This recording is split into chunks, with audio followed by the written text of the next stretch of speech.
I hope lunch was good for everyone. I hope that everyone ate healthy and nutritious food, mindful of those carbs and sugar. Okay, no judgment here. That is not the kind of healthcare session we have planned. It's okay. First of all, we're going to have the much anticipated launch and findings from the State of Healthcare in Rural India Neighborhoods of Care report. Then we'll dig into the findings and suggestions offered in the report. But I have a question. When you think of reports on healthcare, what comes to your mind? Hospitals, sickness, disease, cures, how many doctors and nurses are available, the hospital infrastructure that's available, especially in far-reaching areas. Those are the typical healthcare reports, right? Well, that's not what you're going to get today.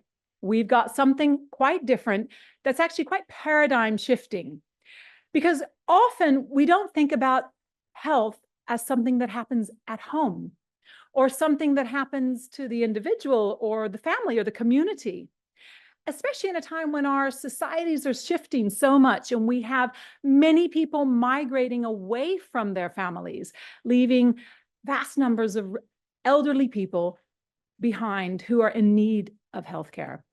Well, that's a little bit about what this report that we're going to launch today is focused on, the community of care. And as I say, it's a real paradigm shift. And so I'd like to introduce my colleague, who's one of the people behind the report, Shamal Santra, the Associate Director leading Health and Nutrition at TRI, who will introduce our esteemed panelists and release the report. Thank you, Lindy. Dear esteemed guest, it is my pleasure to be here today for this India Rural Colloquy. I'm honored and inspired by your spirit. Dignitaries, officials from government, our partners, representatives from the civil society organizations, media, and academic institutions. It is once again my privilege to extend a warm welcome to all of you to attending this session in person, although we have a healthy complement of colleagues joining online as well. So welcome all of you again. In today's world, well-being and living healthy life is largely falls into outside the healthcare system. The celebration of life, the happiness, the prosperity are at home and our living places. With the shifting of demography, increased impact of the climate change, and also the changing social structure, it is the time to reimagine our healthcare system and the way we think and our everyday life. From our deep experience with the self-help groups, when we had gone to the field, we spent time with them and have realized that this country of billion people have million dreams.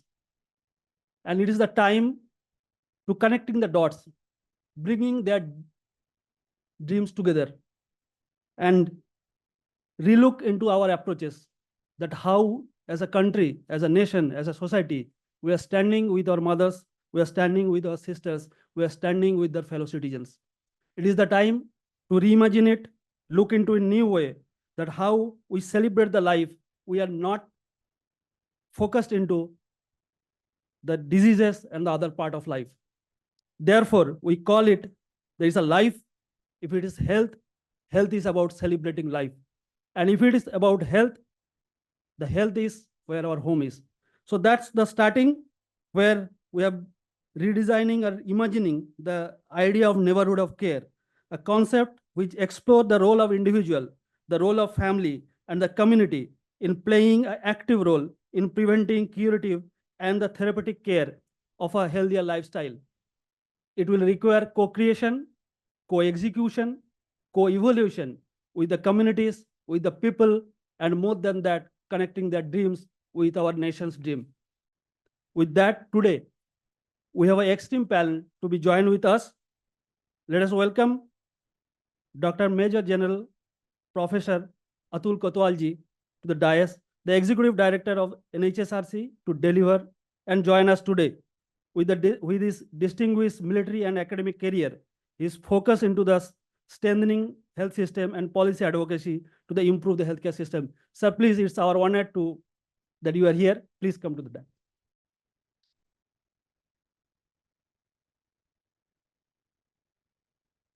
I welcome the strategic leadership thinker and the government and the policy analyst, Sri Amit Mohan Prasad sir, the former additional chief secretary of medical health and family welfare, government of Uttar Pradesh, also served as a joint secretary, health and family welfare, government of India, and who had managed the COVID-19 in the largest state of the country.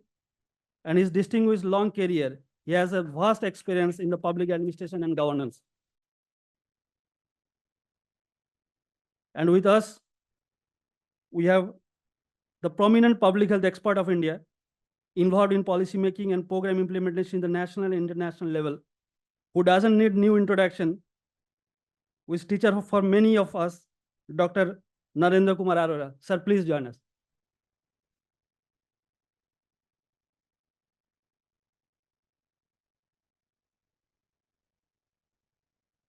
Again, I take this privilege to welcome Dr. Anuradha Jain, the advisor of Health System Strengthening USAID India.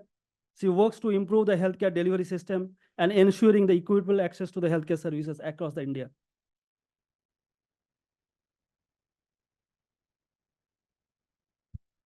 And it is also a time to welcome my friend, Andre, who has helped me to go through this journey and designing this model on neighborhood of care. Andre, who is also CEO of Live Designing, Associate Faculty of Design and Knowledge at the Hopkins University of Nursing, Hopkins University School of Nursing, also a research scientist at the Brown University of Public Health. Please join us, Andre.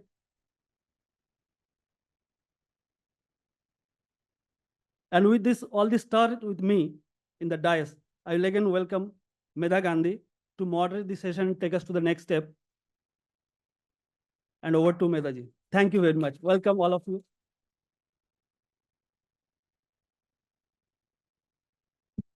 As Lindy has already introduced, that once we had looked into the entire report and that the way the health has been looked, that our DIU, the Development Intelligence Unit, has gone to the people, tried to capture the expectation and understanding of the people from the people perspective.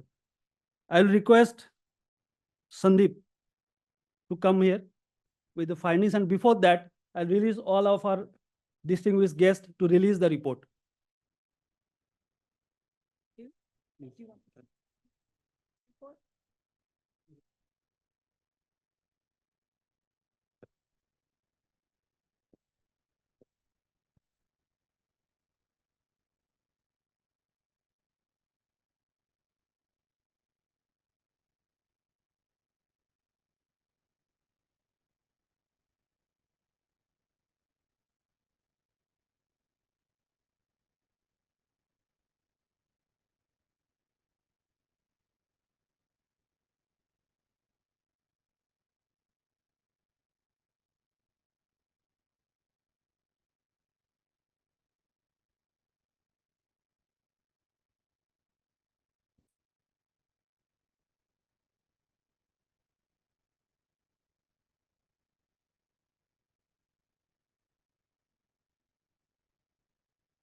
So with that, I'll request Sandeep Ghosh from DIU to present the key findings of this report, please.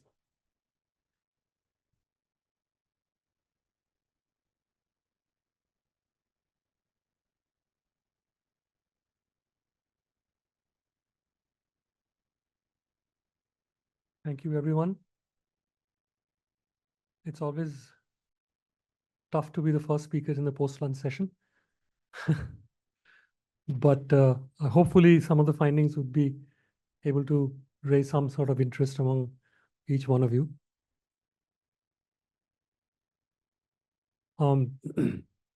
This was a pan-India survey, covered 5,169 adult respondents. One of the things which we insisted was it should not be just any respondent or an adult respondent. It should be someone who is engaged in some sort of caregiving at home.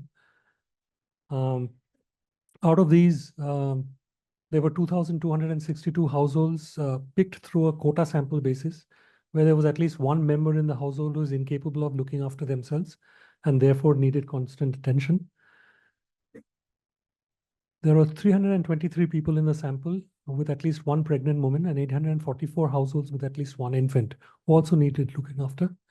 As I said, it was a pan-India study covering 29 states.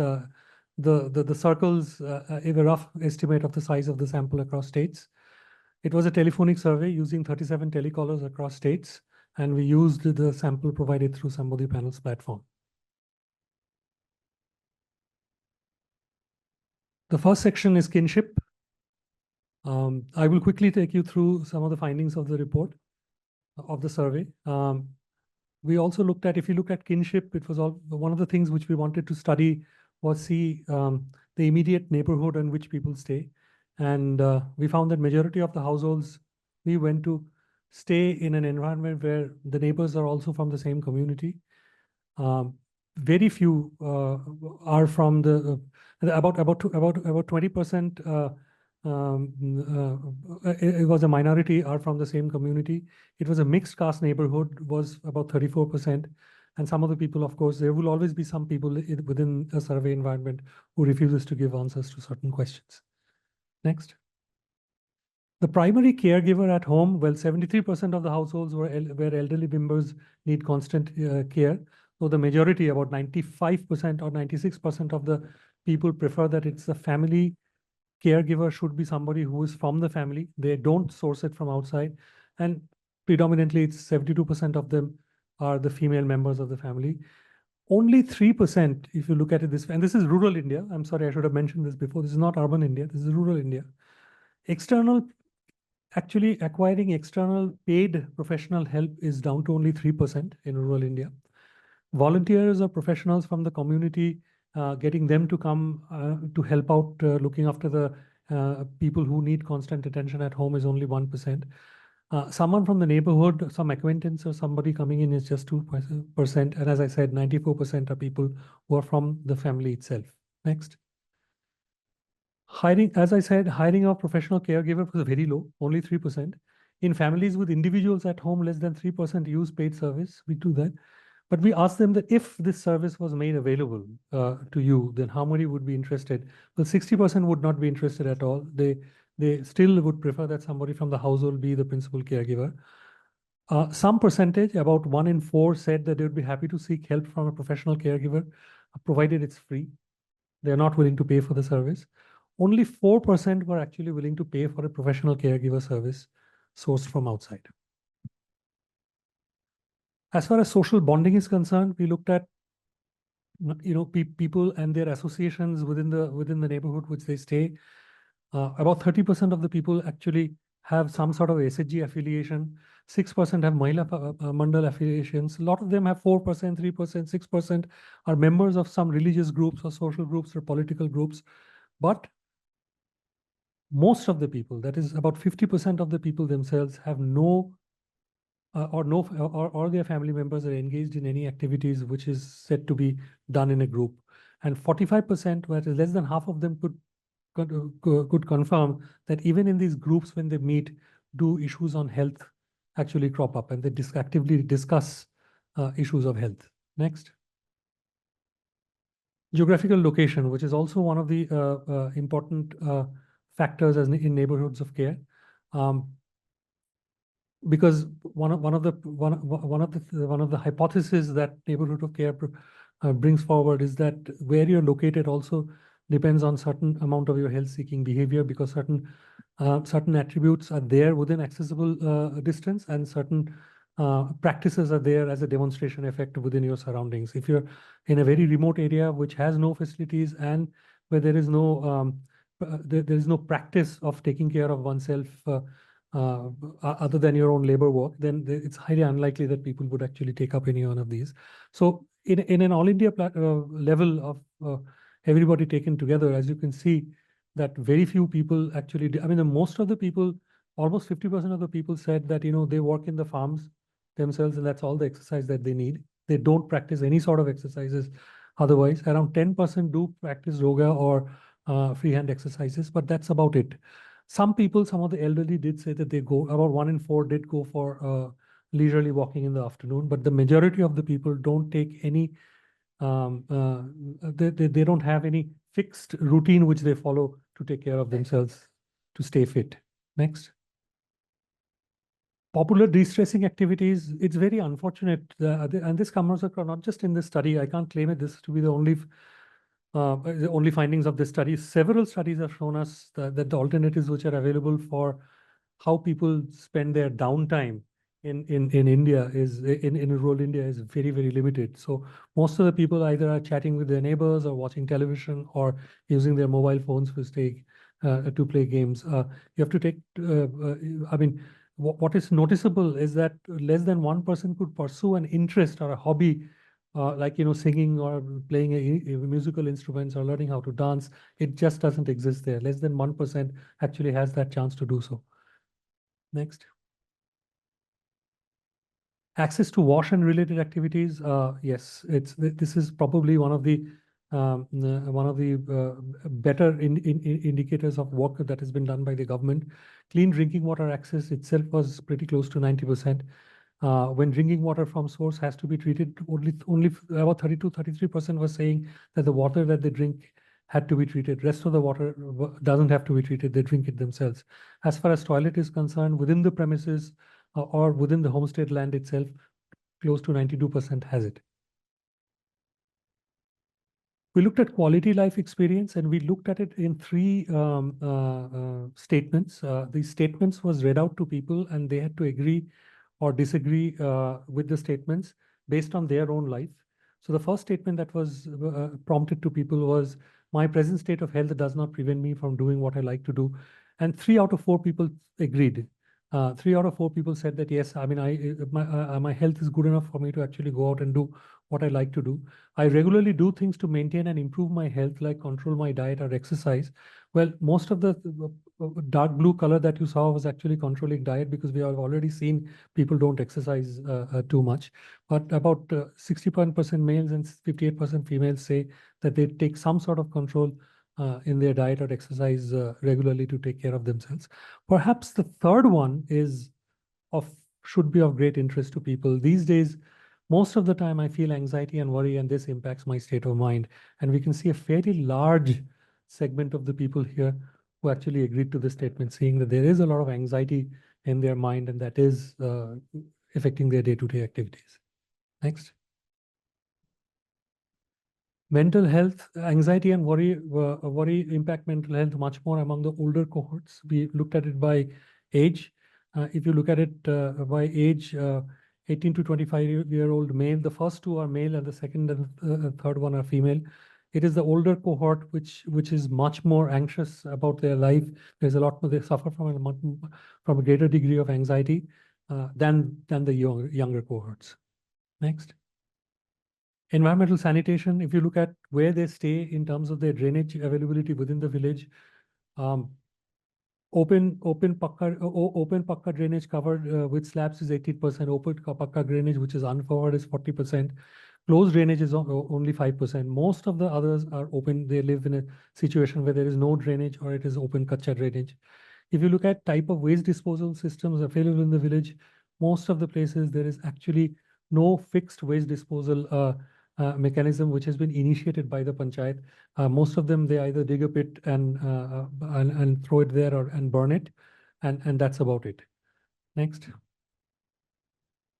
Health insurance cover, which is very essential component, and life insurance cover, 2 very essential components of health. If you look at health insurance cover, but I must say that having researched this for several years now, no health insurance cover is 34%. And this, let's say, even studies done about 10, 15 years ago, it's single digits. It was 3%, 4%, maximum 5%. So there has been significant inroads with the propagation of the government health insurance cover. So only, as expected, only 3.5% had private health insurance cover, but majority have government health insurance cover these days.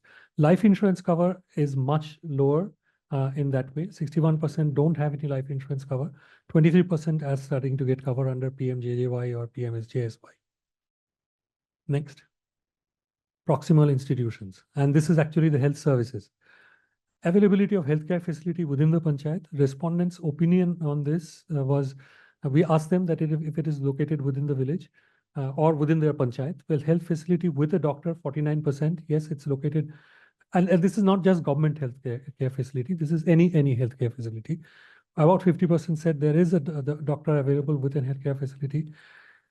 33% said there is a healthcare facility, but it doesn't have a doctor. It has a nurse, but not a doctor. Only 18% said that there is no healthcare facility at all available within 18% within their panchayat. Next. Treatment seeking behavior. If you look at the heat map, most of the people for minor illnesses, for major illnesses are still very much dependent on the district hospitals. There is a we've done these studies before. There is an overload of patients walking in the district hospitals. This is what is reflected here as well. What is surprisingly is that 24% of the people actually go to private facilities as well, even in rural areas. If you look at minor illnesses, thankfully, the primary contact is the SHC, PHC, or the CHC. Well, mostly SHC and PHC, where nearly 40% of the people actually from minor illnesses go there. Here again, we see an active presence in the of going to the to a private doctor as well. Next. Availability of diagnostic facilities. Interesting. Diagnostic facility available within commutable distance. 39% yes, 61% no. So just about 40% of the people, they have a diagnostic facility where they can go and give blood or do some tests within their village. Whether it is available, whether such a facility is available at their doorstep, whether people coming and collect it at their doorstep, it's very low. It's still 17%. Routine health checkups. Here the data is very clear. Whether it's male or whether it's female, unless their doctor prescribes it, they will not go and do any routine checkup on their own. Next. Access to medical stores within reasonable distance. Private medical stores, yes, there is a fairly large access. Government medical stores, much lower. Medical stores under central and state government providing subsidized medicines like Jan Aushadhi Kendra is just 10-12%. And there is about 20-21% who have no pharmaceutical facility within commutable distance from their home. That's it. Thank you.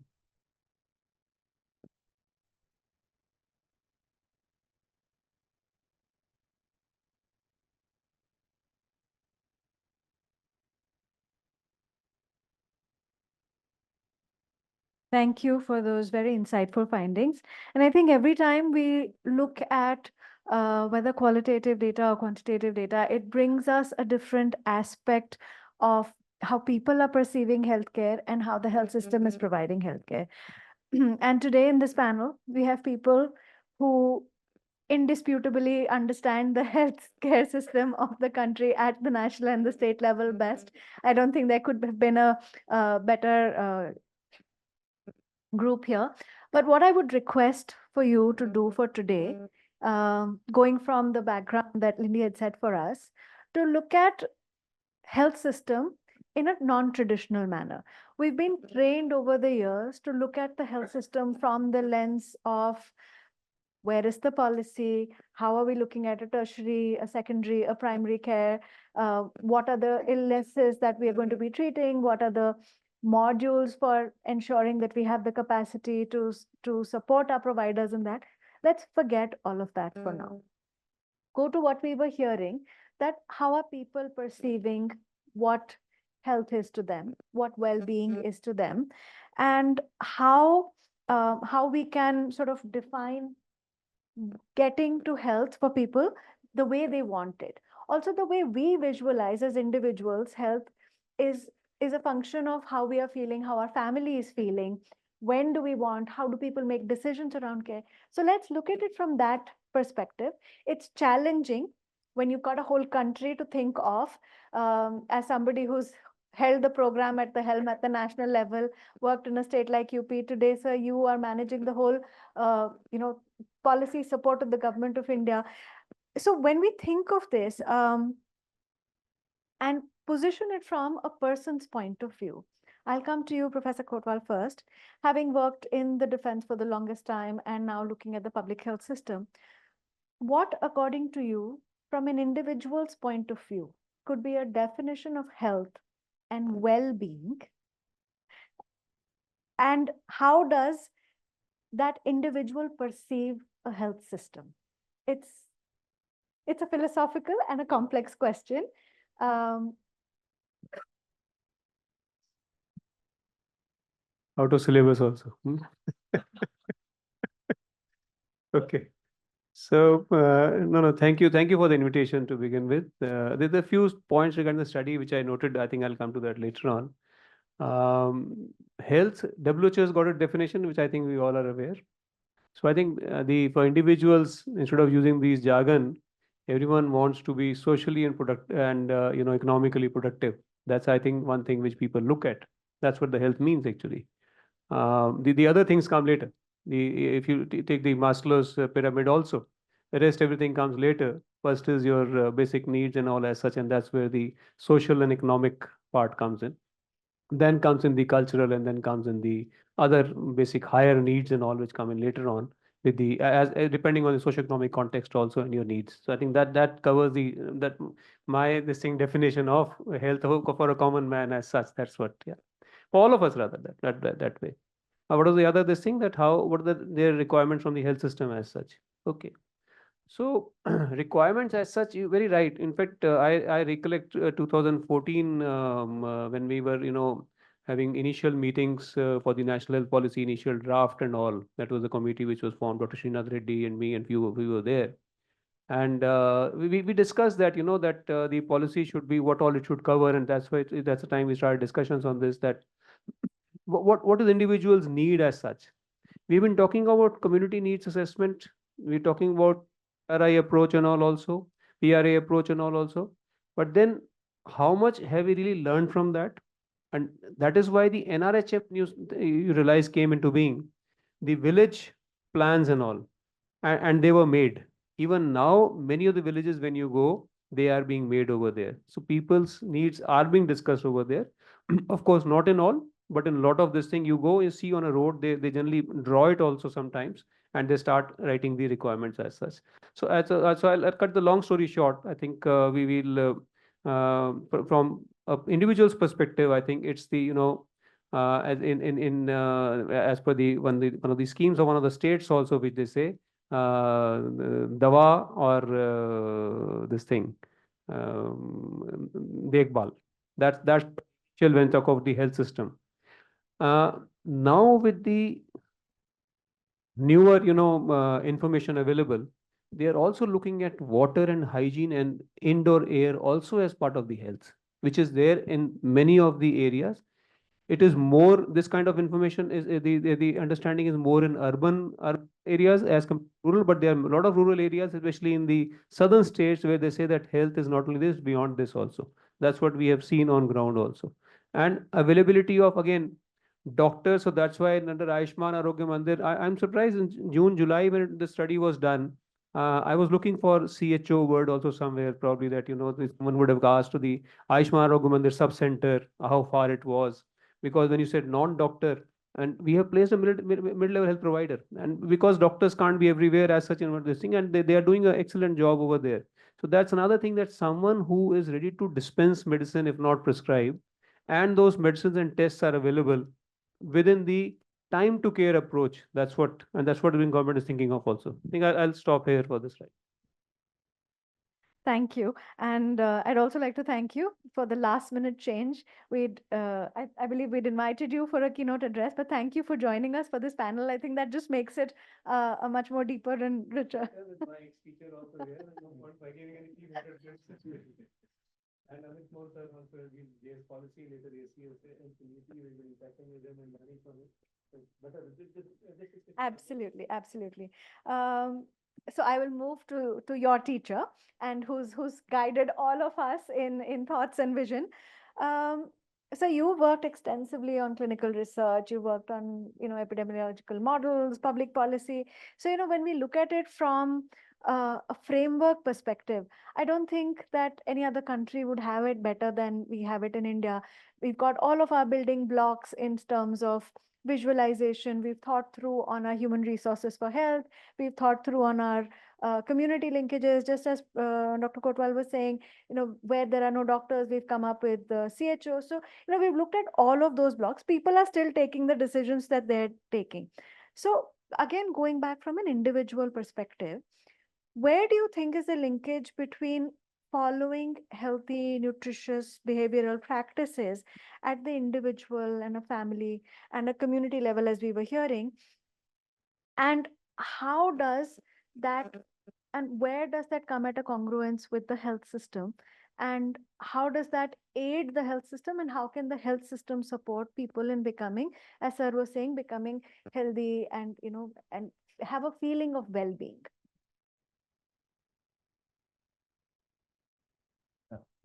Thank you very much for inviting me. And in fact, the first session I attended on neighborhoods of care, I felt that this is the way to go forward. Out of 13 items which were presented, 8 of these are linked to individual and the community. That means 60%. 13 चंगा 78 होता है, तो that is 60%. And that means bulk of the care we are talking about. But I think along with care, we should use the word wellness. And so and when we are at our home, we use the word we are at home, wherever we are going. That means that sense of feeling at comfort and wellness also comes at home.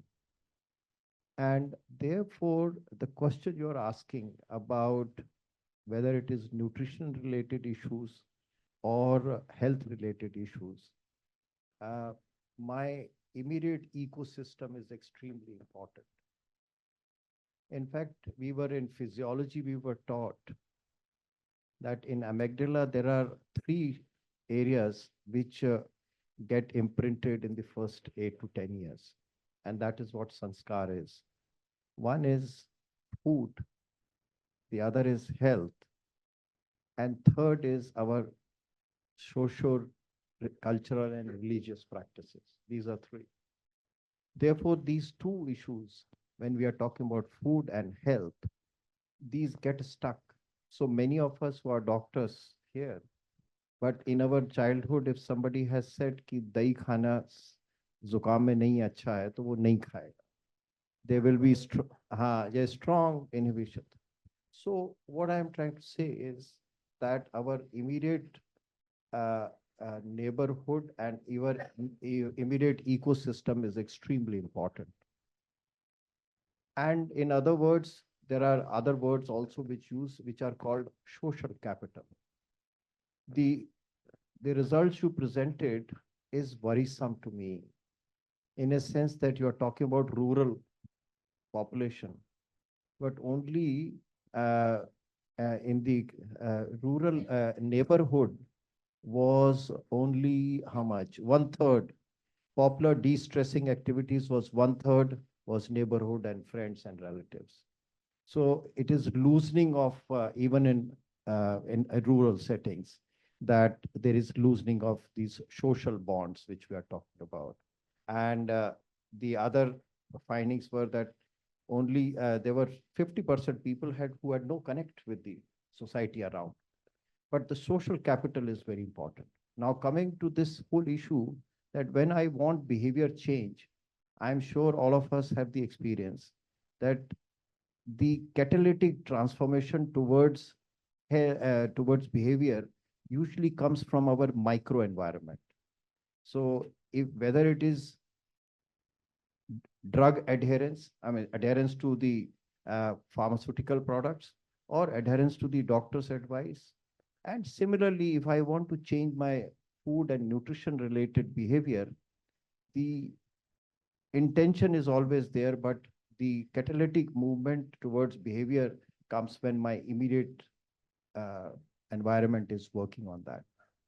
So to me, it appears that recently we have been talking about engaging community, engaging families, but two things must be, I think, thought through very carefully and worked in that direction. That we have to take not individual as a unit, but family as a unit. The second thing is, from all this data and recently whatever additional reading one has done and looked at in the community, that the whole community also has to be thought integral to this component. I'll just give you an example from our own data, that if I find anybody with severe anemia, and it is a family of 5, at least 3 members in that family will be anemic. It is absolutely, we couldn't find even a single family where severe anemia did not have other anemics in the family. The second thing was that if it is moderate anemia, about 80% of those families will have another anemic in the family. Now, this again shows that this microenvironment is so important and we have to take care of it. So if I want to make any change, any difference to the nutrition or food dynamics in the community, I need to look at not individuals. We have started moving towards so-called social determinants, and we start talking about the individuals in the home. But I think we need to have a larger ecosystem also taken. Absolutely. And I think you've pointed to a very important fact.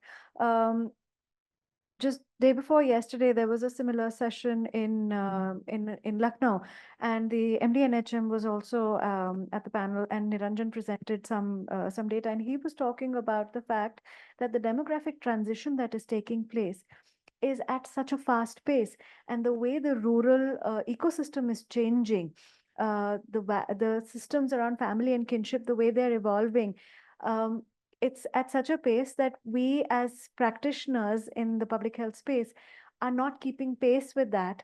And our designs of the health system are from a pattern where we're assuming what we have traditionally seen, but the system is changing so drastically. And so I'll come back to Sir's point around the ecosystem that we come from and how the providers are providing services. So I'm just giving you a lead into what I'm going to come to in a few minutes. But with that, I'm going to move to somebody who I've worked with extensively in the Ministry of Health many years ago. Sir, you've worked on health, agriculture, rural development, and I think that's an advantage as a career civil servant, that you have to look at the life of an individual across various paradigms, not just from a development lens, but from an overall, national framework also.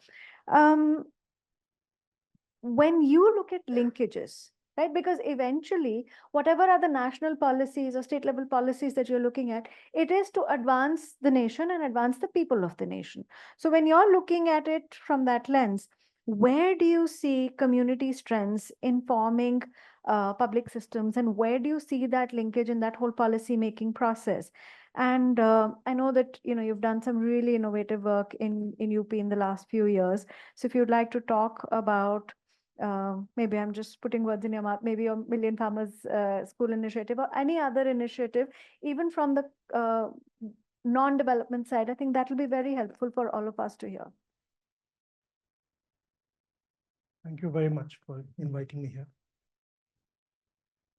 What I am understanding from the report which has just been presented, we are talking about some concentric circles, individual, and then a larger circle of family, then a larger circle of community, and then maybe a bigger circle of state.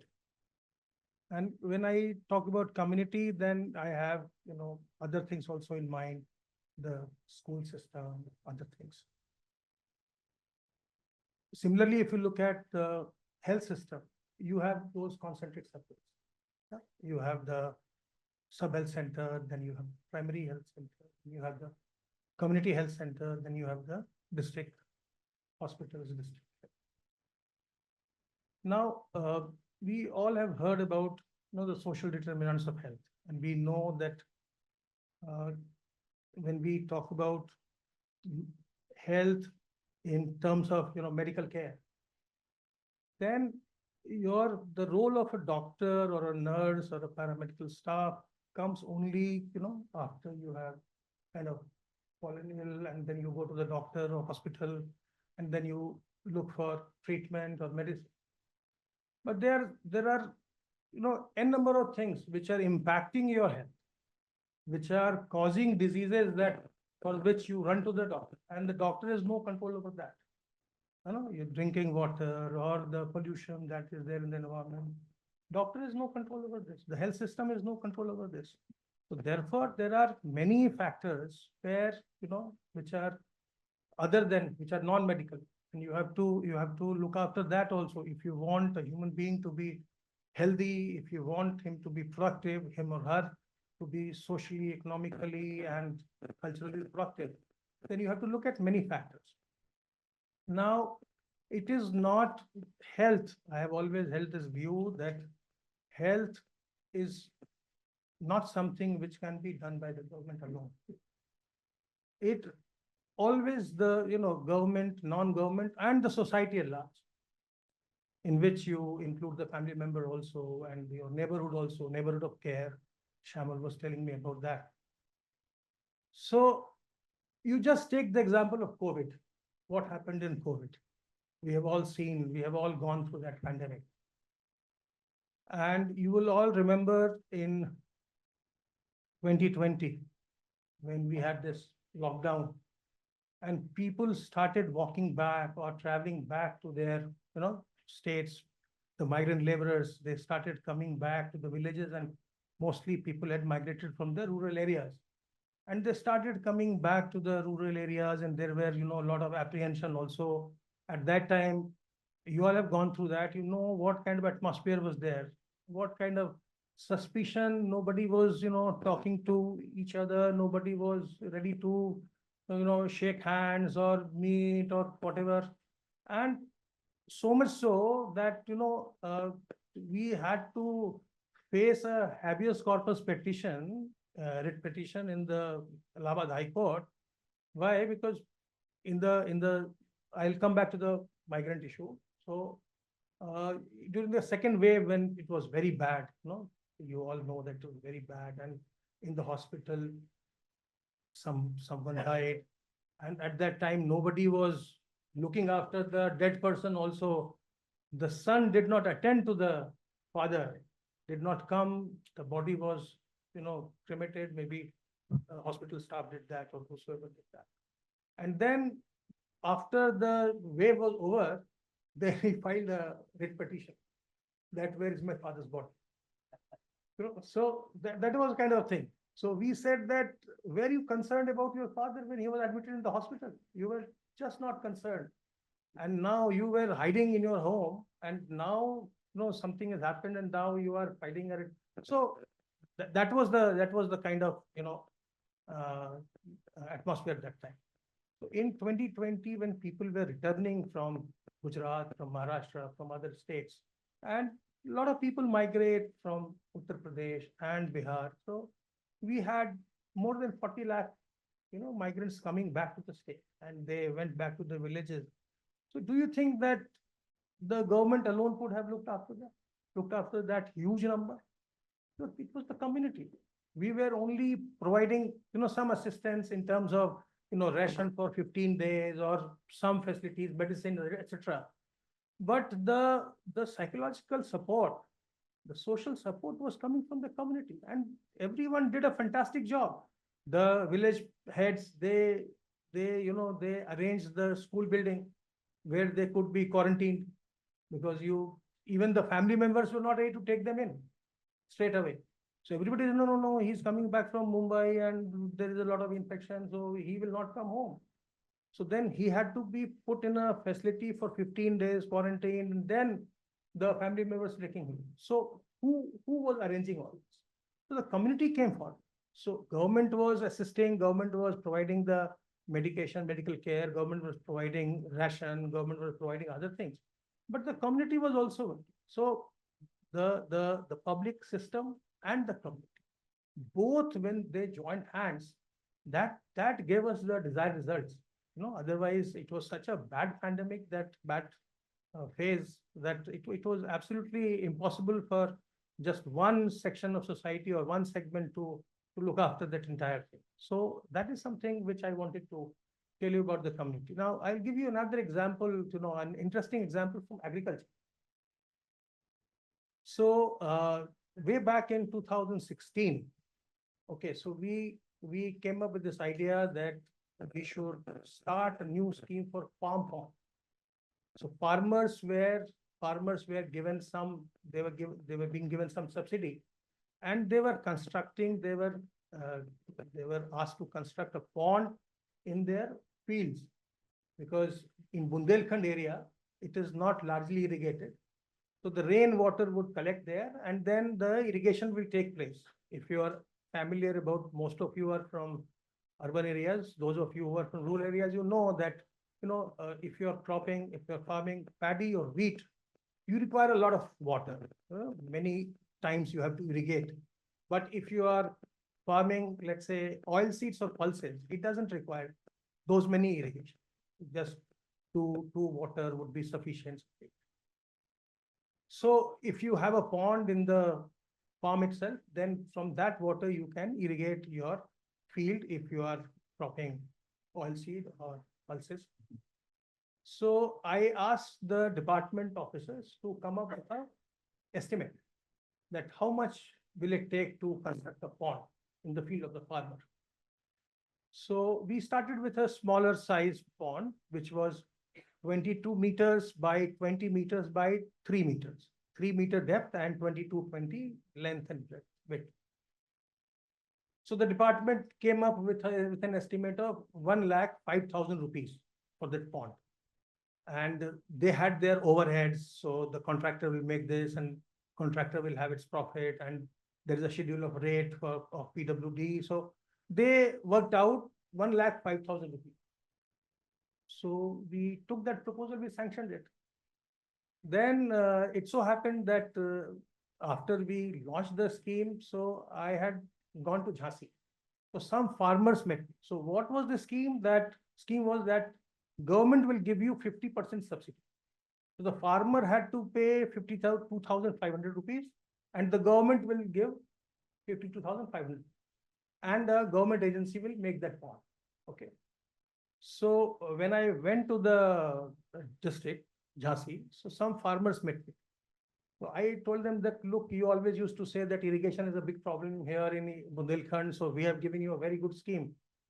So some of them, said that yes, it is a very good scheme and we will really benefit it. Then I found that 2 or 3 were smiling. They were not saying anything, they were smiling. So I said, Kai bhai, kahe musra rahe ho? Why are you smiling? What happened? So he says that, sir, you are giving a subsidy of 50,000 rupees. That is very fine. But your government agency will take, it is spending too much on this pond. If we were to construct this pond, we will do it in 55,000 to 60,000 rupees. We will do it like that. So I said, oh, is it so? So they said, yes. I said, okay. So when I came back, I declared farmer as the constructing agency. Okay, so we said that, we will give you 52,500 rupees. You construct this pond. Whatever remaining that you are spending, whether it is your own labor or whatever you are doing, we will assume that you have spent 52,500. Okay. And then it was costing them only 55 to 60,000 rupees. The scheme just, took off. And today I am very proud to tell you that in Bundelkhand itself, there are about 35,000 farm ponds. 35,000 farmers in 6, 7, 8 years. They have constructed those farm ponds in their farms, and they are benefiting from that. They are doing irrigation. So when you trust the community, when you talk to them, when you government and the community joins hands, it can work well. I'll stop. So you said the question was out of syllabus for you, but when you have an August panel like this, the responses are such that the questions that you came with become irrelevant. But yeah, that is such an insightful example that you shared, that when the policy is made, so to say, informed by district and block level officials, but it is still made in the office. And when you actually go out in the field, and when there are people who actually engage with the beneficiaries, the actual implementation of the policy becomes different. But I'll go to one of the points that Sir had highlighted, Andre, which was around the whole piece around the concentric circles and how there is this whole world that an individual has around them, and then there is the health system, and how they also have their own processes and systems, but the interaction happens when there is an illness. And you've had the opportunity to look at models in various countries, and thanks to you, we also looked at some of the models in different countries. So how are countries reinventing these models so that these concentric circles are not in isolation and that there are some overlaps? So if you'd like to share some examples, either from your work in Baltimore or from other countries, it'd be very insightful for us to hear about that and inform how we could think of a more deeper community linkage.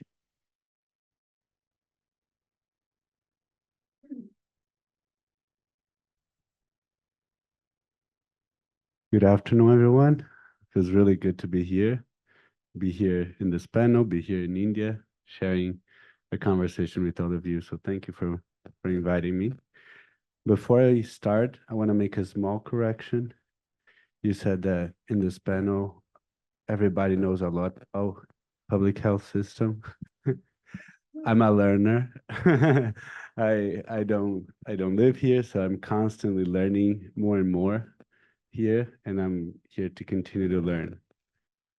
Before sharing some examples of models that I think that each place has its own conditions and we can learn from others, but ultimately every place has to develop its own. I think that the reason why we're all here and we are going through these changes globally, it's not only India, but globally, healthcare systems are being redesigned. I think it's because our definition of health continues to expand. And every time we expand our understanding of health, we then expand our systems, right? So, before scientific revolution, health was directly and exclusively tied to either spiritual facts or political decision-making within communities that were organized in different governance systems. Then there's science came about, and it became about hygiene and sanitation and so forth. And then medical science evolved into biology, and specialization came, and we got into DNAs more recently. And I think that there are two bigger shifts that are expanding our understanding of health. One is around mental health and how we approach mental health. Mental health has always been there, but I think that the growth of and dissemination of mental health and the understanding of the impact of mental health in other dimensions of our lives are just now getting to become an element of formalization of our systems. And the second is this notion of social health and understanding the social dimensions of health, which always existed in traditional health knowledge, has always been present. And I think that there's an emerging one which has been accelerated by COVID and climate change, which is the direct link between health and the natural environment, which again, in traditional knowledge has always been there. We've been working a little bit with some tribal communities, and when we engage with them, there's a lot of understanding of their health directly linked to the health of the forest, to the health of the animals, to the health of the water, air, fire, and so forth, different elements. So touch a little bit about in this notion of the productive, social, and economic status of the individual. And from a design point of view, we talked about productivity as the ability that we have to translate knowledge and experience around us into interventions, into improvements in our lives. And I think that becomes interesting when you think about that from a social cultural dimension. So the knowledge that we have that comes from the space that we live, our ancestors, the systems that we interact, the resources available to us, that defines our ability and our agency to intervene and improve our lives. And I think that that's one of the key elements that are starting to get recognized, is that one size fits all type of public health systems and healthcare services will not suffice the diversity that we have in this country and in different places. Now, that evolution of how we perceive health not only exists within health domains, we are constantly evolving as individuals. And our evolution of how we approach systems design has also changed. So we have initially adopt a thinking in systems, so systems thinking, predominantly from an engineering point of view. And what engineering point of view does is to deconstruct the systems into its functional parts and subparts and subparts. And then you go and you solve for that specific part, understanding that solving for that would then solve for the other, would then solve for the other.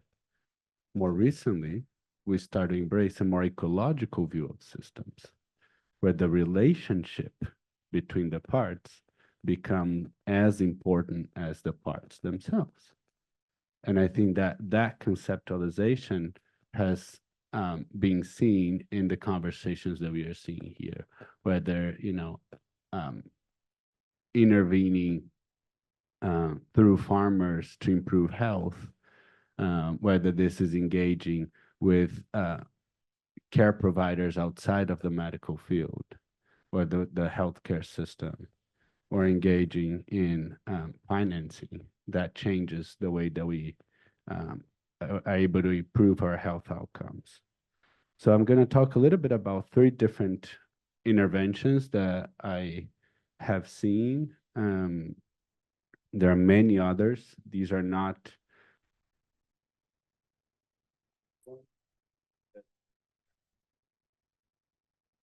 before I talk about that, I think that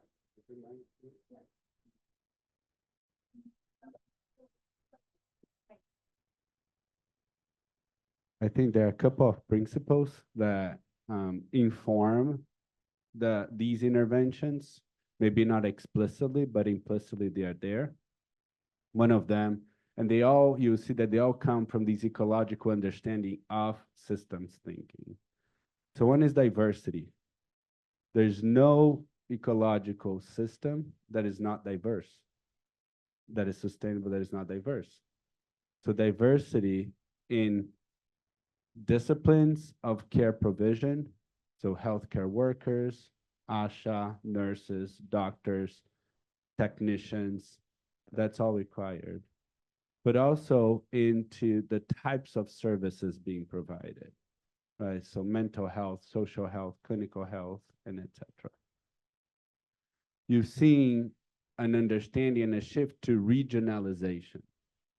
So geographically grounded and service arrangements, they are not necessarily politically structured or administrative, do not follow necessarily the administration of the political system, but they are geographically determined by 1, number of people, so population, and 2, stratification of health risks. So those are 2 factors that you see within these different organizations of systems. Second is this notion, the third is this notion of responsiveness rather than prediction. They are not substitute, but they complement. We got to have responsive in our systems because our life changes, our health situation changes, and we need to understand how to accommodate these changes over time. Fourth element is decentralization. And that, I think that there's a lot in this country that you don't need to expend much the need for this. And the other is a combination of vertical integration and horizontal coordination.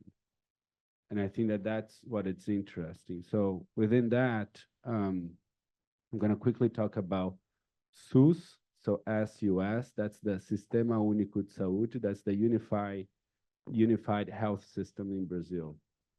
And from a governance point of view, they have this political structure where you have ministries at the national level, you have state secretaries, and you have municipal secretaries. But then they have councils that organized and help design the programs and the interventions. So you have three levels of councils. You have the political council that brings bipartisan negotiation. So sometimes the party that wins the state is different that wins the federal level and different the municipality. So you have bipartisan council of political decision making for continuity. You have another council that relates to this political structure, so national, state, and municipal. Then you have a council that it's all state councils. So just state representatives. Then you have another council, there are city councils. But that city council happens at a national level and then at the state level.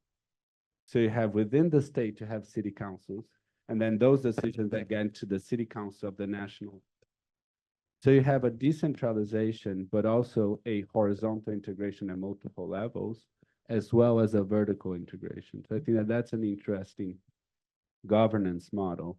And that allows for them to create a couple of interventions that are responsive. And I'm going to give a couple of examples of them. One is what they call health in time. So one of the things that the city council brought into the game was that a lot of the people were not able to attend to the community health centers that we have there because they closed by the time that people leave work. So what they did was they extended the hours before and after in routine to accommodate some of those needs. The other was better at home. That's another intervention where people that were either homebound or needed equipment or continued care through the unified system of health could request.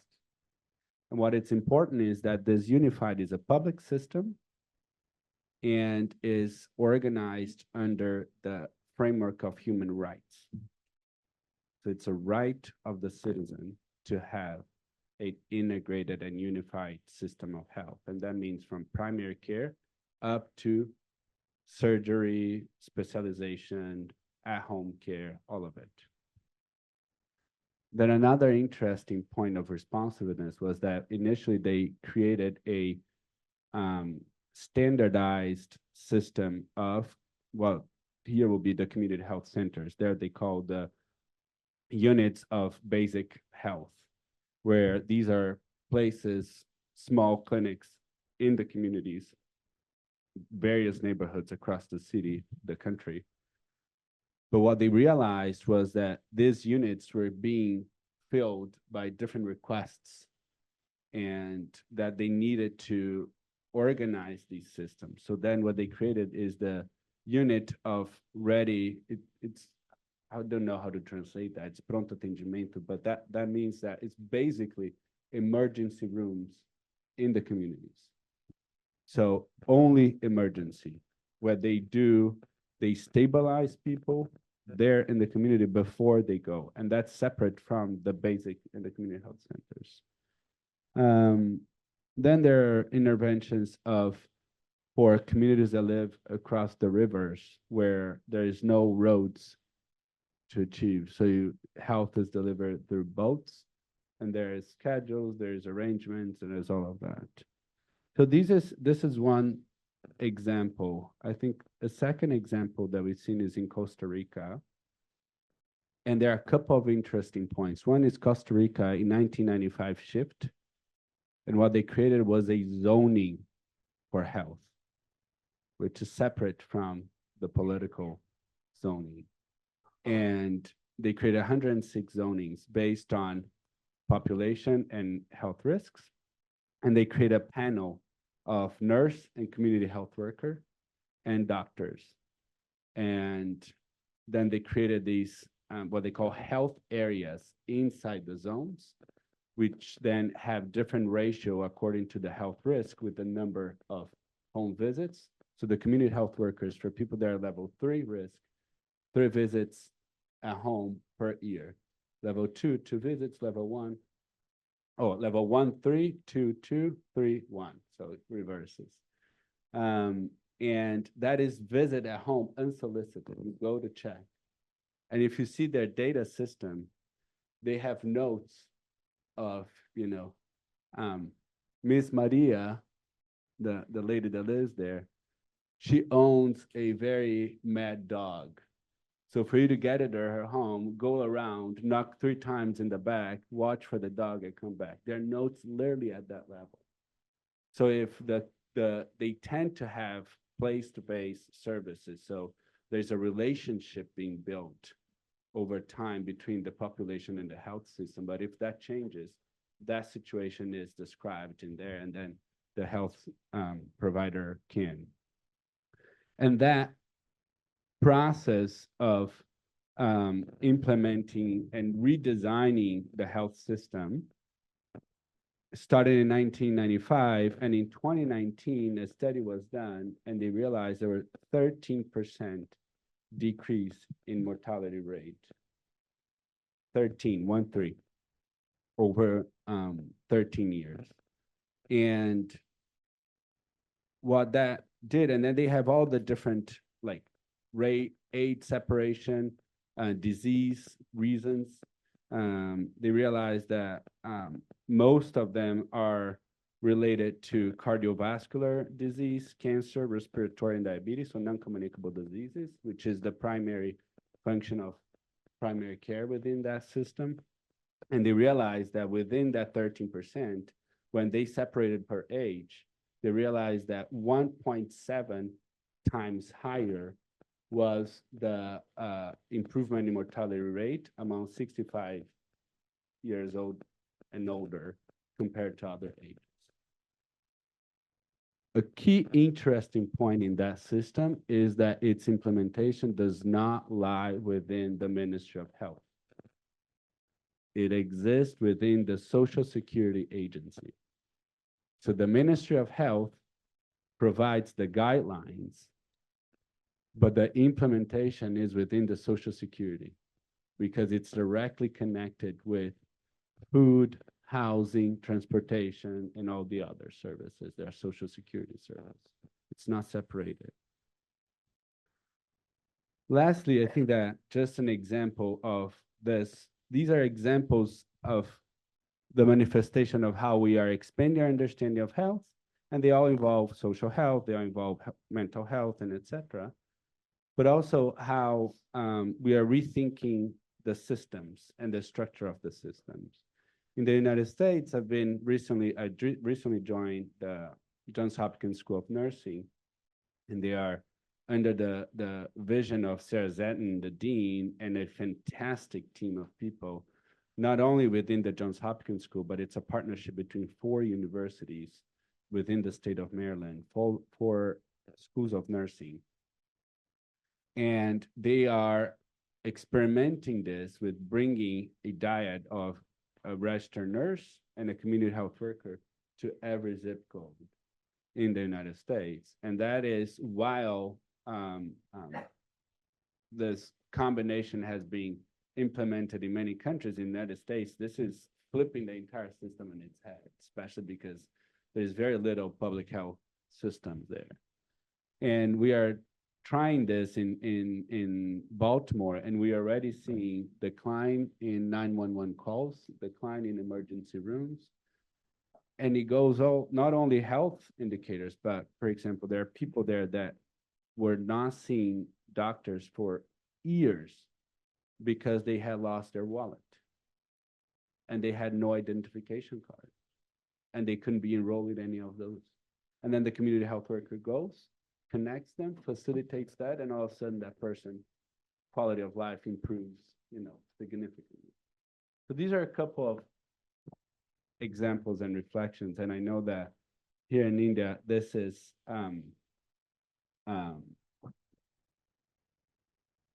has its own implications and its own challenges.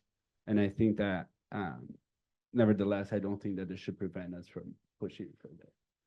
There's always an opportunity to learn from innovations that have been tried in different places. And I can see all of the policymakers here thinking very, very intently in terms of what we already have and what can be done. And Anuradha, with that, I'll come to you.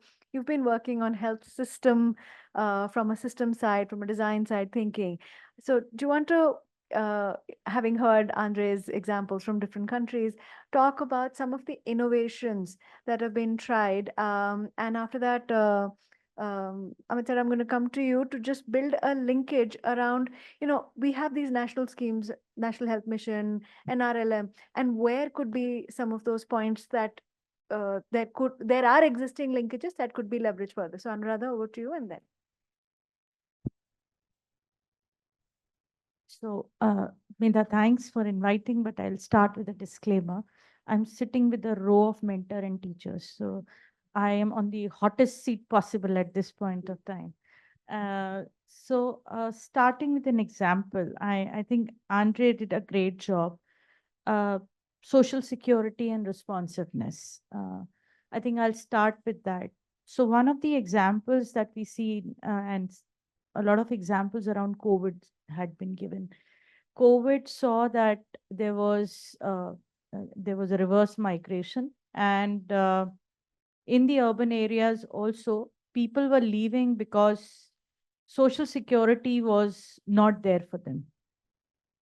And why these people didn't have social security is because these were migrants who did not have the local address of that place. And that's the point we realized that we started counting the number of schemes government has. Government of India and state governments together have nearly 135 social security schemes in the country. And the percentage of people who are availing this social security schemes in various parts of the country was as low and as abysmal as 10 to 15% in some places. Especially, I'm quoting urban areas. I'm not talking about rural. Rural must be still a little better. So the reasons when we started looking at gaps, why people don't avail these social security schemes, and mostly the ones related to health, food, nutrition, education, which are vital things in life, is because a lot of them didn't have paperwork with them.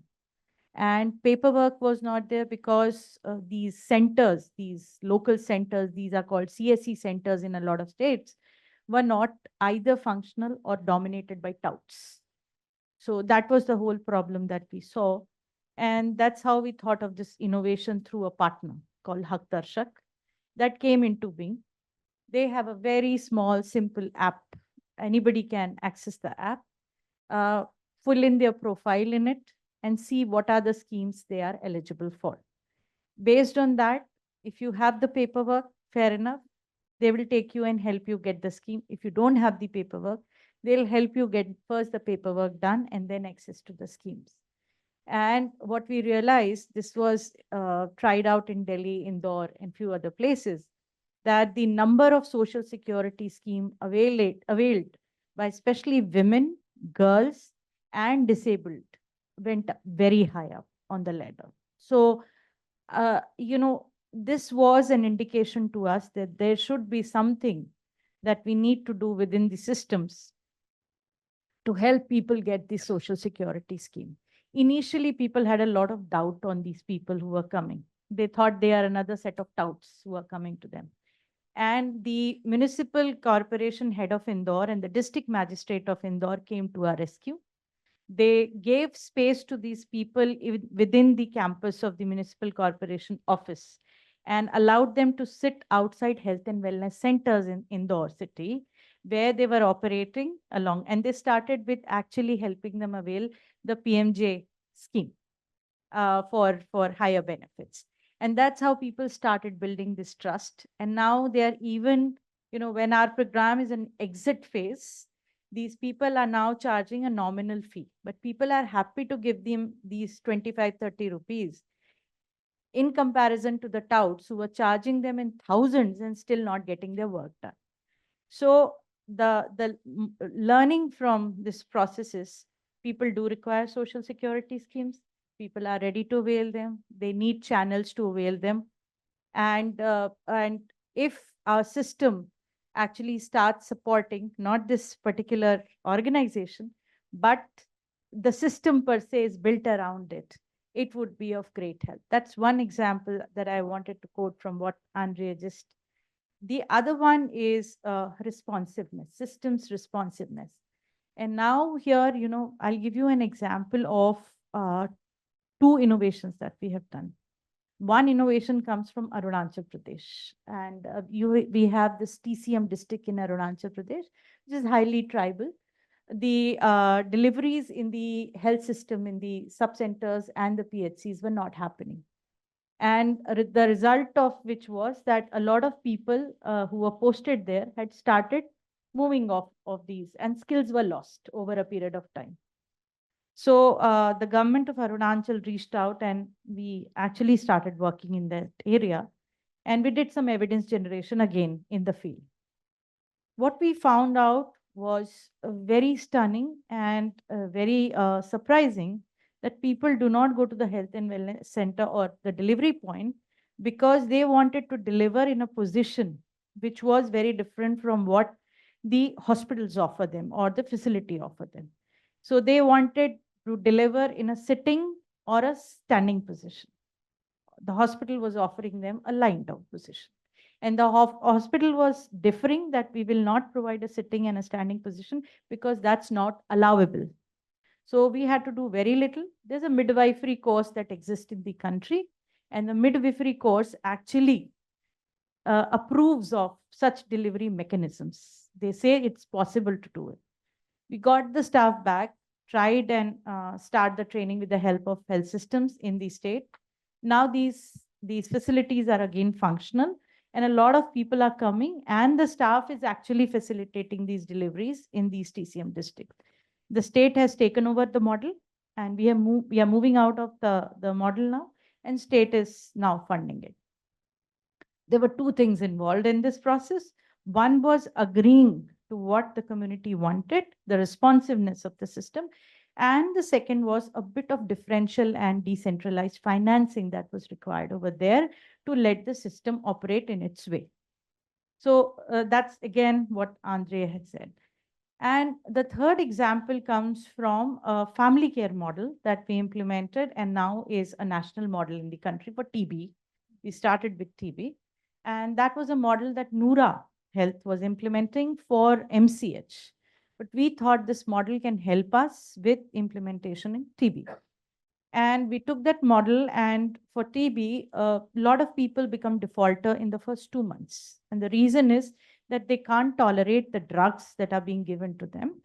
And also, the fear and the stigma, especially in the women, and unavailability of nutrition along with the food makes it worse for them. And Dr. Arora very clearly talked about anemia here. And yesterday I was in a deliberation where Professor Reddy was reading out from his book saying that the anemia is going to rise several folds due to climate change that's happening. So because of XYZ reason, people were not ready to take the TB drugs, and the defaulter rate was very high in this particular district. And we brought in family members. We started training the family members to say, how would you support this particular person in the first 2 months and take him to the level where he or she would start accepting the drugs and continue them for the next 6 months. It worked really well, at least in the implementation innovation phase. And now it is scaled up. Obviously, there are issues that would happen during scale up. It would not remain as intensive as we were doing there. But yes, we realize the importance of family care and family giver in processes that are long drawn. And now we intend to take this process forward with geriatric care, with mental health, and with few other things like neurodevelopmental disorders, where patients are either bedridden at home, and the caregiver has a long drawn process of providing care. In fact, we were visiting Orissa, and one of the tertiary care providers, a very senior interventionist, came and said that we have patients whom we take out of intensive care units have, their tracheostomy done and their tubes need to be cleaned. We do not have beds to keep them, in the hospital for a very long time. They go back home, they come back with a lot of issues and infection. How can you train the caregiver providers to help them in the house to take care of these patients? So I think the need of a family and a caregiver getting involved in these processes are in. And that's where, our DA, Atul Gawande, says, when people reach out to the system and trust the system should equally reach out to people and help them trust them more. So thank you, Medha. No, I think, thank you very much for sharing those very insightful examples from within the country. And I think those offer an opportunity to be looked at replication in a model which is relevant for that state, for that geography, and draw insights for the national level. Before I go to the next speaker, I can't, having worked on maternal and child health for so long, you talked about the position in the birthing position, and that I think has been a point of discussion. But there's a very deep gendered dimension into that, and the reason I bring that into the conversation today is because if we go historical and look at where these emerge from, traditionally all over the world, including evidence from Europe, shows that squatting was the normal position for birthing. But around in May, around International Day of the Midwife, I saw the social media post that the position changed from squatting to laying down because there was a French king who had a fetish to watch the childbirth process, and therefore the process changed. So then I went in deeper and I did a lot of reading that, it cannot be that flippant a process. So I read, and then I interacted with quite a few midwives in the UK, and I asked them that, where is this coming from? So they said that that was a time when there was a lot of unrest, 17th century in Europe, and the need for the council in all of these countries to prove that the heir was of royal descent, that it was not just the king, but the whole council used to sit and watch the delivery, and for that purpose the laying down position became the norm. And that is where your point around social norms sort of came in, that it became aspirational, that if the queen is birthing like this, then we should also start to birth like this. And that is where the practices started to change. But because of that, complications began to rise, and the midwifery-led care practices which were existing in Europe started to bring back the birthing position choice. So I think it's very important to understand the anthropological beginnings of issues and the connect between the medical health system and the community and the behavioral practices. I think it goes around in a cycle. But having said that, I will come back to the point that I was bringing to your attention, which was around the point that Andre highlighted around social security. Who really has the role of providing that service, and where can we bring about linkages? We have the NRLM, we have the health system, we have communities, individuals and families, we have SHG collectives, we have agricultural communities. How can we bring about a more deeper engagement which exists at the village level, but how can we make it more meaningful for, as Professor Kotwal was saying, for a feeling of wellness, a feeling of well-being? So if you'd like to take that. It's a very tough question, going on for many years, but then I'll try to give my point of view. It may not be the best point of view, but I will give my point of view. We all understand that health is multidimensional, multifactorial, multi-departmental, and cuts across all sectors. So every department runs programs, and those programs impact health or get impacted by health of people. So both ways. So one thing, because Dr. Kotwal is also here and he helps Government of India in framing of policies. So like we have this system of whenever you are making a policy of doing an environmental impact assessment, how will it impact the environment? If you are building a dam or building a large infrastructure project, then you have to get the clearance from the environmental perspective, whether it will affect it positively or negatively. Similarly, the schemes which are formulated or the schemes which are running, they must have a health aspect to it, health impact assessment to it. Because as we discussed in the beginning itself, that health is not about just medical care. It is a product of a combination of many other aspects. And we talked about the concentric circles also, and then we are talking about the multi-sectoral health being a multi-sectoral thing. So suppose, in the population policy of Uttar Pradesh, which we released in, I guess, 2022. So it was somewhere before the elections, it was 2021, we released that. So in that, we made a recommendation that every school should have a health club. Like, every school, every college has a debating club or a drama society or something like that. Because it is very, very essential that children know about, the very, very, at least the very elementary things about health, particularly since the focus is shifting towards the NCDs, and which is dependent on your lifestyle. So it is very essential that we have something in the curriculum about what is a good behavior. When if you read stories, because this is my personal theory, it is not an established theory, but because there was a time when things were not available in abundance. So if you recall your childhood stories, you will find that it always says that जम के खाना खाया, 56 तरह के व्यंजन थे और एकदम जी भर के खाया. So that gets ingrained in your mind.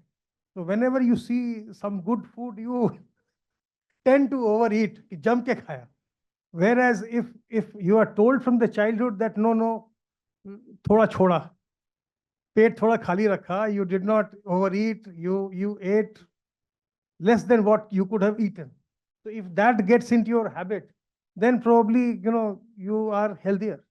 If you're not overeating, then you don't suffer from obesity. If you're not taking too much of soda, then probably your intake of sugar goes down. So it has to be integrated with education. It has to be integrated with your communication, your behavior communication. So that is what I wanted to tell you. And health impact assessment is one.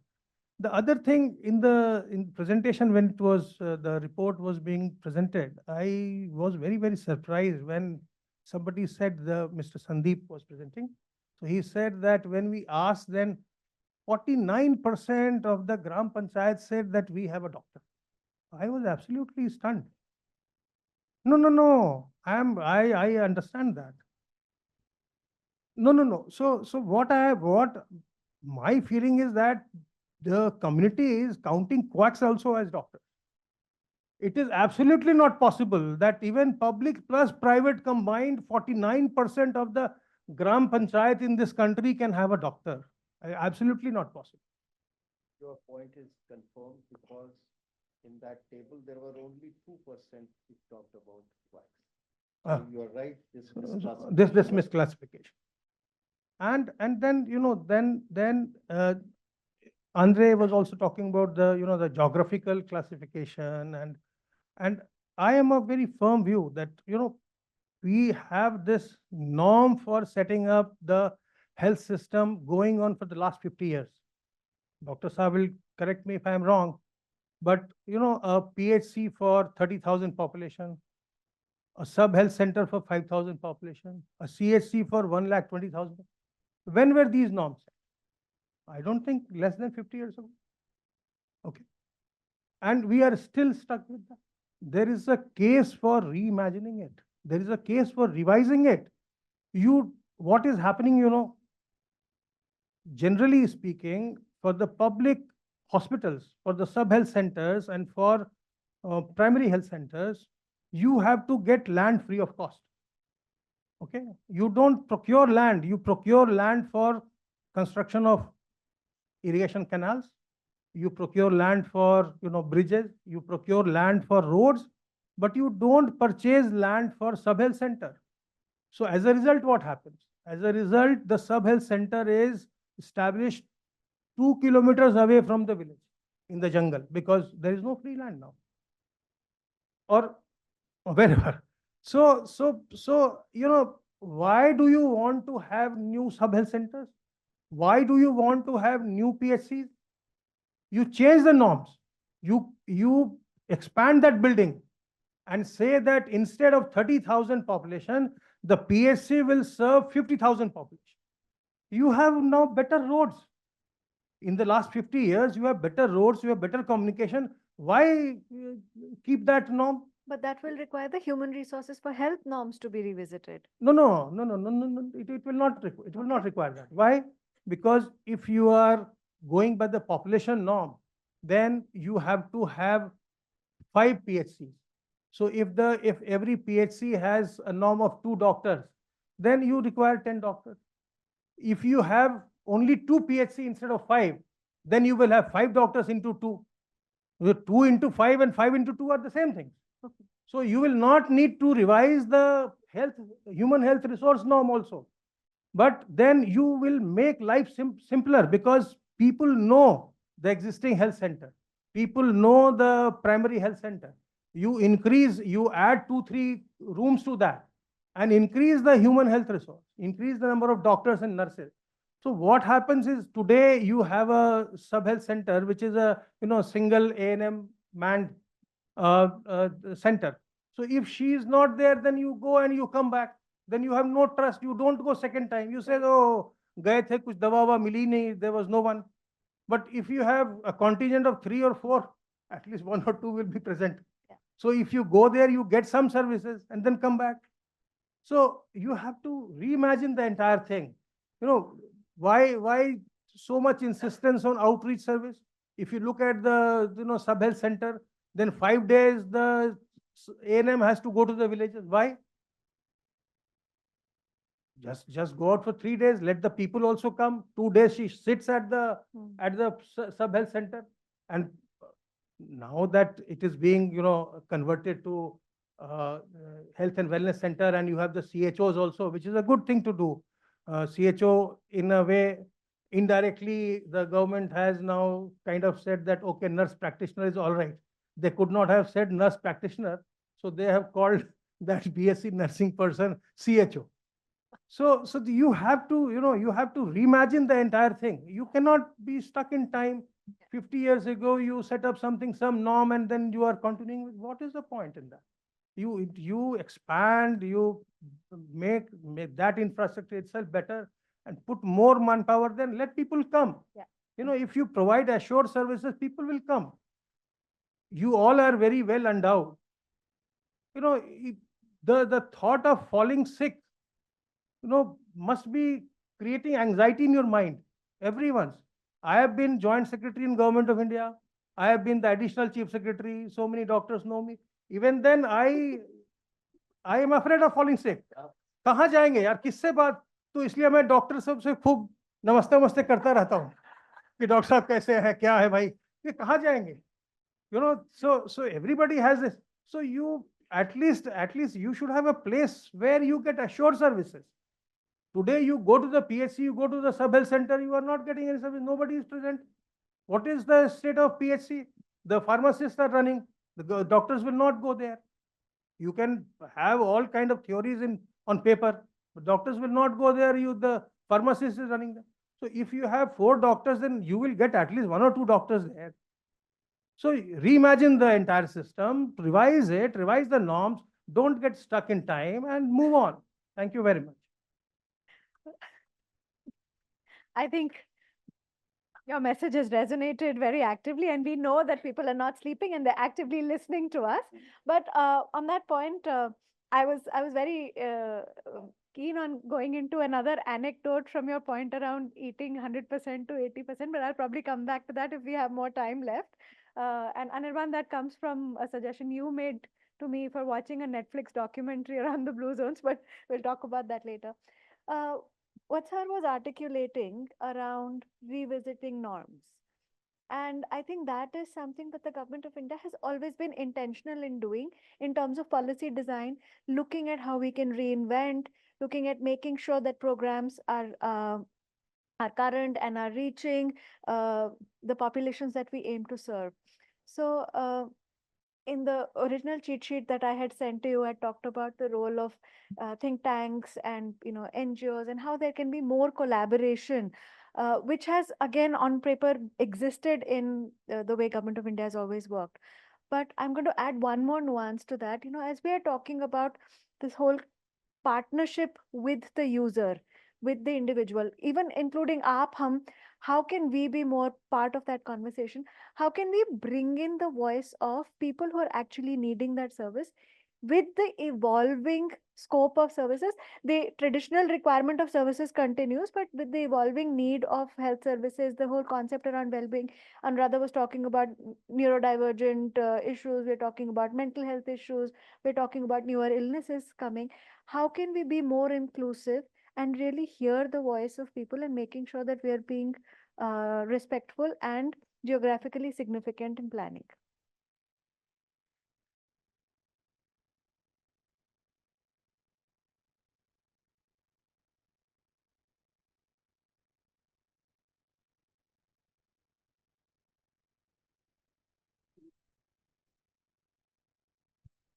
So while we were discussing this, um, these days we are doing some implementation research.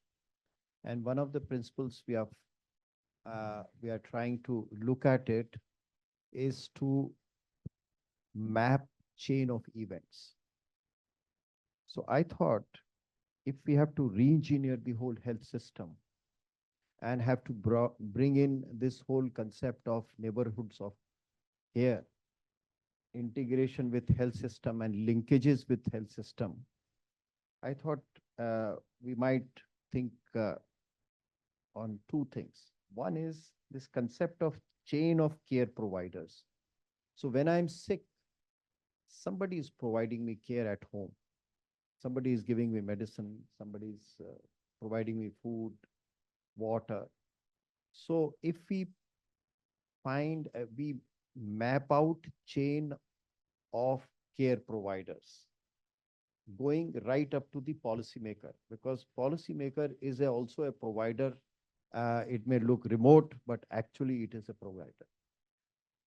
And the second parallel, we have to look at chain of health and wellness events. And then we try to look at this whole dimension.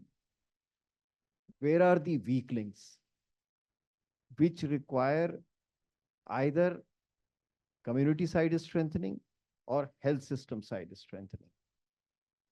And where the linkages or contact between health system, community, family, and individual can come in, and the other side, the policy making and program making. So I'm taking this concept primarily with from the business. So when seeds are put in, so they called value chains are built in. Similarly, I think if health is also looked like a product which is developed over time. So from health to illness to wellness again. And so a product is to be delivered.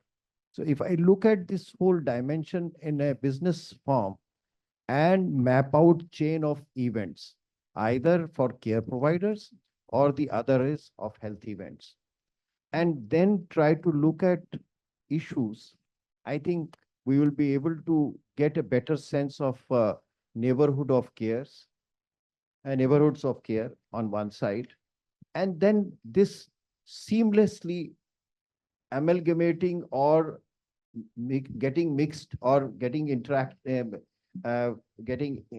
kind of interacting with the health system, which provides care, formal so-called medical care, दवाई देता है जो उस तरीके से. But this kind of mapping the chain of events will also help us where we need non-health sectors to come in, because we sometimes don't understand where should I put in this dimension. So it is just, I think we have to think beyond circles of influence to chain of events, because they occur at various time, places, and persons are involved in that.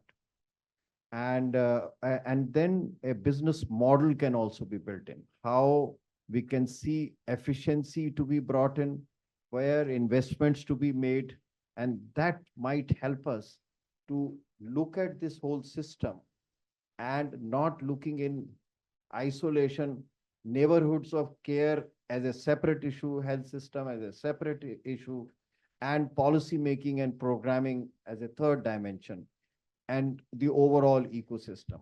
So when we look at this, then issues of social dimensions, cultural beliefs, economics, securities of various kinds can also be put in there.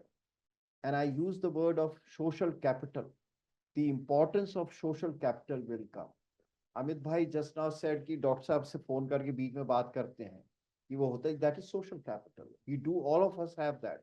Some of us think कि पैसे से मेरा काम हो जाएगा, but we do understand America में भी जब मेरे को साइकेट्रिस्ट से बात करनी है, then I ask my friend कि भाई कौन से वाले को जाओ. So social capital is very important. Many of us have forgotten that. That's a very important dimension, and it is a very important cog in the wheel of neighborhoods.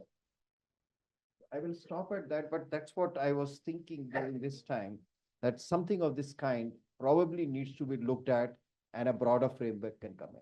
Thank you. So that's a very helpful framing, and we tend to forget the economy is out when we're talking about health, but it has a huge economic implication, not just for the health system or for the public, for the government, but also for the individual, because there is a cost to falling ill, there is a cost to staying healthy, and it affects you as an individual, it affects you as a family. I know I had left a thought with you. I'm going to add another thought to that. Sure.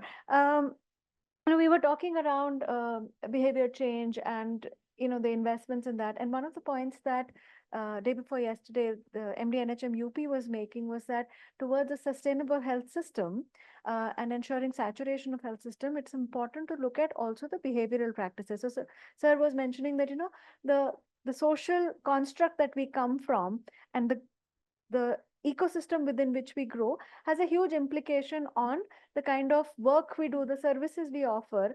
So we spend a lot of time on thinking of social and behavior change at the community level, changing their practices. But the providers also come from the same community, and that also has an implication on how services are offered. And there is also this whole dimension of services for them versus services for us. So that's one piece, and I'll complicate that with another point around wellness. And this goes back to my childhood, growing up in a defense background, we always saw the focus was on wellness. So there is this whole focus around, while it's a very psychologically intensive job, there were very clear work hours, but there was also a lot of focus on sports. There was a lot of focus on society, that social interaction. So there is time for fun, there is time for social engagement. You're away from family, but a whole ecosystem around that family is created. So it was a whole community that was created, that was not just looking at keeping people healthy so that they could fight in a war, but keeping people mentally and physically agile, which came from that wellness paradigm. How can we bring such an approach in a larger system So one question around norms and one question around when. Very simple.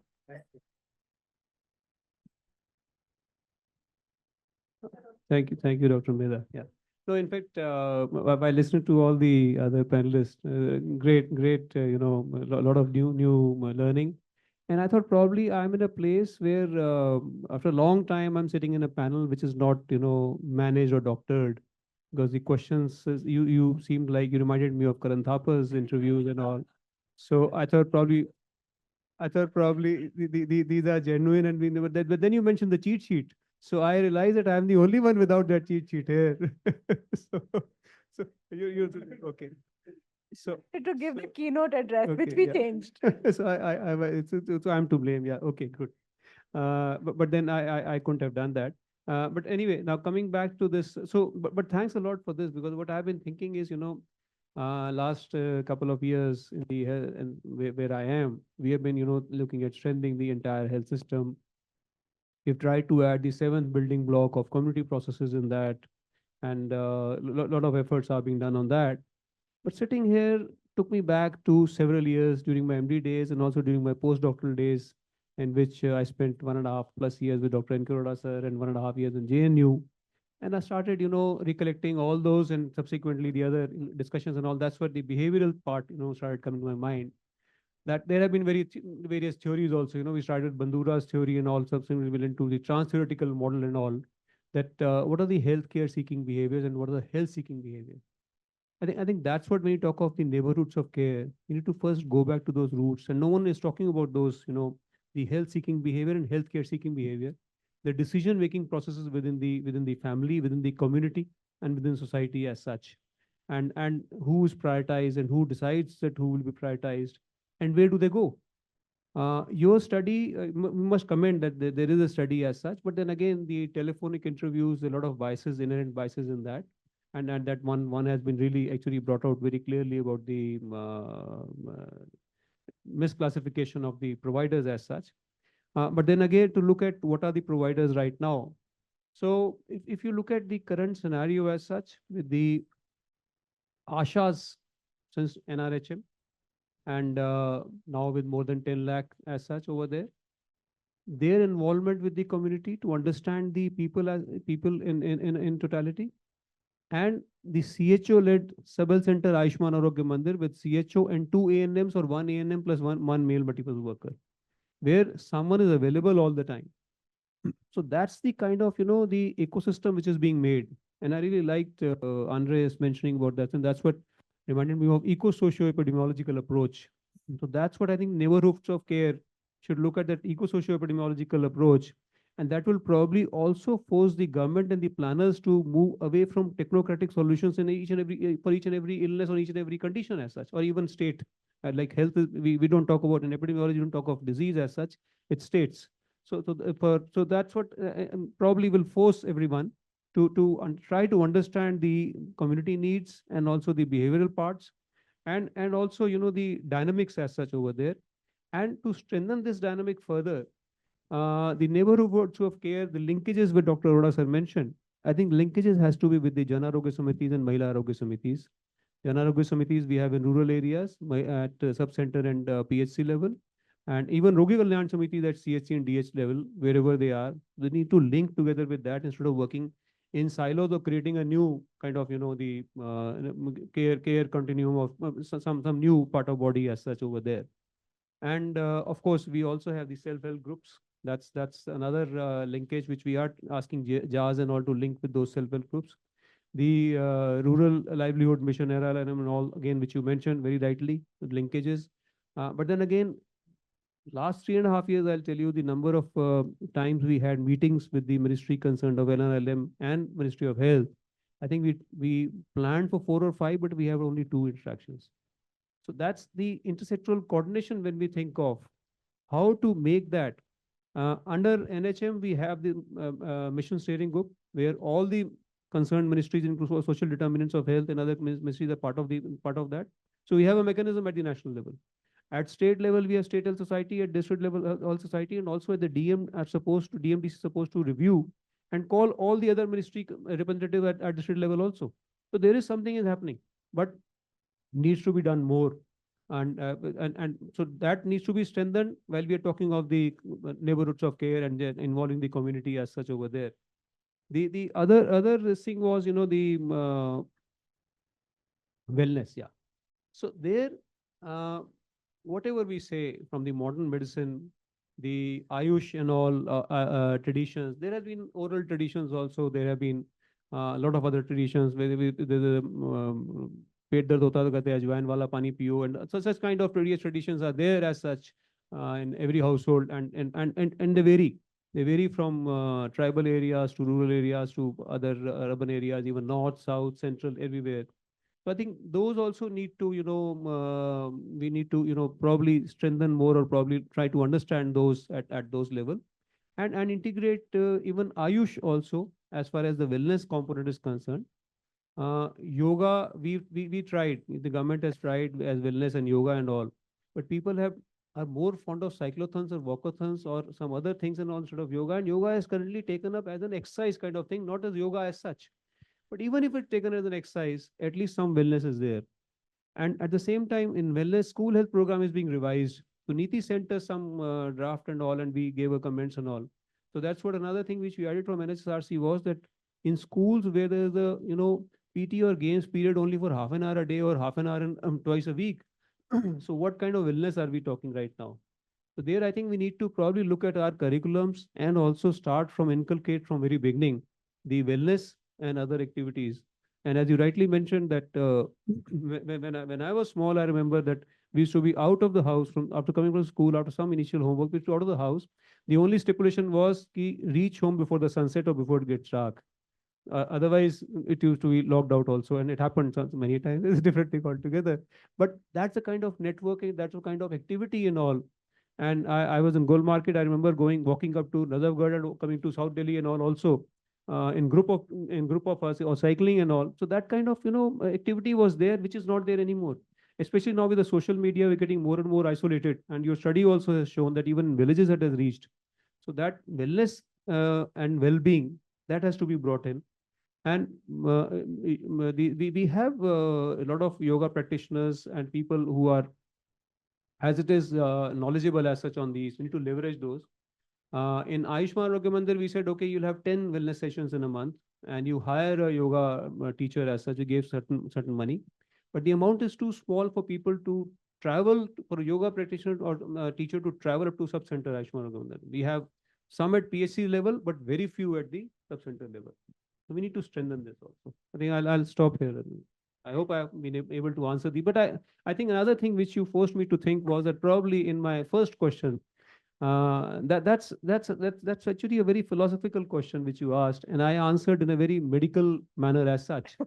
The health will differ. For a tribal, it will be a different definition. For me, it's a different definition. For someone in urban slum, a different definition. And again, for in South India or North India, the different definition is there. I think I will not go into further details of that, but we can discuss it subsequently. Thank you. You've taken me back to my university days, and we had a professor who none of us could ever understand what he said. And when we would look, so when That was you. so when we would look absolutely confused. So when at the end of this class we would all look confused, he said, if I have managed to confuse you at the end of the session, I have done my job. I have planted the seed of questioning and doubt in your mind, and from here you will be on the road to finding your solutions. I could go on and on and on with this conversation. It has been so insightful, and I know I'm going to be coming back to each one of you individually for some insights, because I think what TRIF here is coming up with in terms of neighborhoods of care is such a thought-provoking and innovative way of thinking, which goes back to our roots. And I'm glad it made you rethink of the definition of health and wellness. So, and I have been shown the watch a couple of times, and I think we have to bring this session to a close. But this has been an absolutely mind-opening and invigorating conversation. Thank you so much for each one of you, and thank you very much for being so open to join us in the panel without having a background to it. But I had so many more questions in the cheat sheet, I can assure you of that, which everybody else came prepared for. But I think, I hope you all enjoyed the conversation as much as we all enjoyed discussing it. Thank you very much.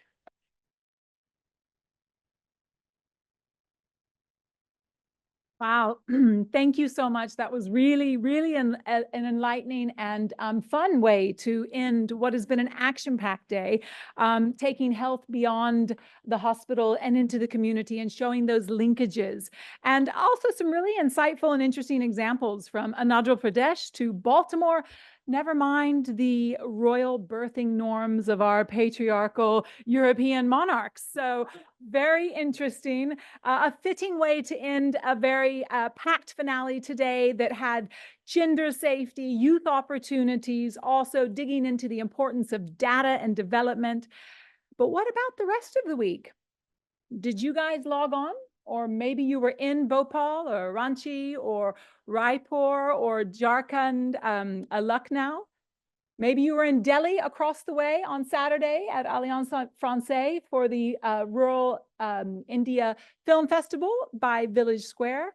Or even just the other day around the corner, we had in the annex the chief economic advisor addressing the Rural Colloquy too, which we're going to put up on our website because it's a really 45 minutes of rich brain food that was really interesting to hear. Or in Khan Market having chart. With the consensus, yes. Allow me just one last minute to say thank you to the many, many, many people tirelessly working for the last 2, 3, 4, 5 months to pull this off. First of all, hats off to our state leads and co-leads and their solid teams for putting on such comprehensive conversations. Wow. Also to the Village Square team, that's a platform bringing stories and insights of rural India to young urban India. And wow, they did it at the film festival on Saturday.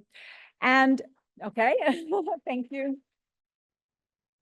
And a special thanks to all the Colloquy back-end teams. Wow, so many, from the comms team, the logistics teams, the collaterals teams, the live stream teams. I can't read my handwriting, but I think it says many more. So many people have been helping pull this off. The Colloquy committee as well. And of course, to Anish and Anubam, whose, ideas these are, they keep coming up with more ideas and we run quickly to try and follow them and pull them off. So thank you for giving us the opportunity to sweat and shine. So thank you also, most importantly, to you, those who are watching, and those who have joined the events across India, these 5 states for 8 days. Wow, we are so blessed that we have your support trying to help languishing localities turn into flourishing communities. That's why we're all here. Please keep watching us on our social media channels and on YouTube and keep supporting us, and let's all keep the good fight and seeing the progress in rural India. Thank you so much and have a great weekend.